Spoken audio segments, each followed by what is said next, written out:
चेरुपाली ion विज्ञान महाविद्यालय पक्षर अनुष्ठित होता वार्षिक क्रीड़ा महोत्सव उद्यापित। सूचना अनुसार गत 2 दिन धरी सुवर्णपुर जिला डुंगरीपाली ब्लॉक अंतर्गत चेरुपाली आयन विज्ञान महाविद्यालय पक्षर अनुष्ठित होता वार्षिक क्रीड़ा महोत्सव आज अपराह्न 4 घंटा समय उद्यापित हो जाइए।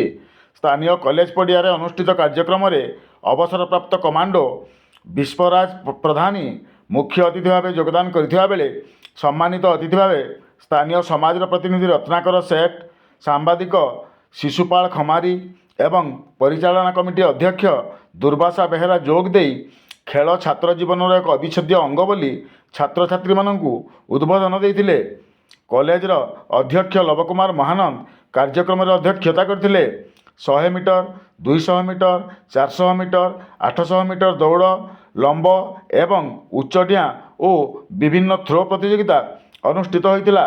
महाविद्यालयर भक्तबंधु बेहेरा, मानस रंजन मेहेर, अरुण कुमार शतपथी, राजा रंजन रणा समस्त प्रतियोगिता सहयोग करथिबा बेले सहला उच्च विद्यालयर अवसरप्राप्त खेल शिक्षक जितेंद्र बुड़ेक समस्त खेल को परिचालना करथिले।